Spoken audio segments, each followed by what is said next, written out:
पुराने जमाने की बात है, जब बादशाहों का राज था और लोग सादा जिंदगी गुजारा करते थे। एक छोटे से गांव में एक गरीब लकड़हारा रहता था, जिसका नाम यूसुफ था। वो हर रोज जंगल में जाकर लकड़ियां काटता और बाजार में बेचकर अपने खानदान का पेट पालता था। यूसुफ की बीवी फातिमा और दो बच्चे थे। घर में खाने को कुछ खास नहीं था, लेकिन यूसुफ कभी शिकायत नहीं करता था। एक दिन तेज बारिश में उसकी लकड़ियां भीग गईं और बाजार में कोई उन्हें खरीदने को तैयार नहीं था। शाम को एक बूढ़ा अमीर हकीम आया और बोला कि गीली लकड़ियों से बनने वाली दवा बहुत खास होती है। उसने सारी लकड़ियां दोगुनी कीमत पर खरीद लीं। यूसुफ खुशी से घर लौटा।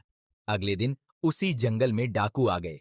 यूसुफ को रास्ते में वही बूढ़ा हकीम मिला, जो डाकुओं से डर कर छुपा हुआ था।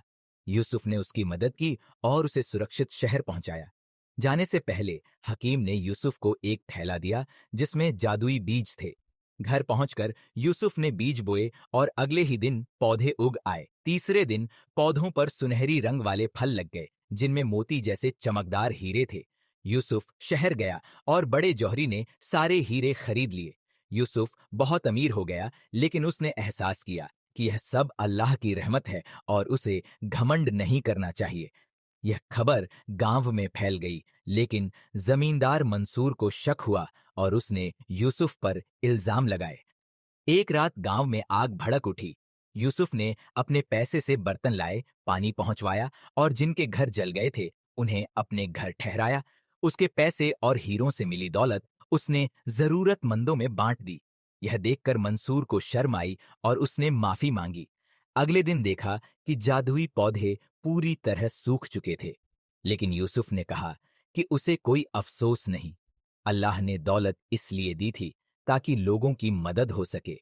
कई महीनों बाद जब यूसुफ फिर लकड़हारा की जिंदगी में लौट आया, तब एक दिन जंगल से लौटते समय उसने कुएं में गिरा एक नौजवान देखा। यूसुफ ने अपनी जान जोखिम में डालकर उसे बचाया। उस लड़के का नाम अली था, जो कई दिनों तक यूसुफ के घर में रहा और ठीक होने पर बताया कि वह कोई आम लड़का नहीं, बल्कि बादशाह का बेटा है। उसने कहा कि बादशाह सलामत यूसुफ से मिलना चाहते हैं।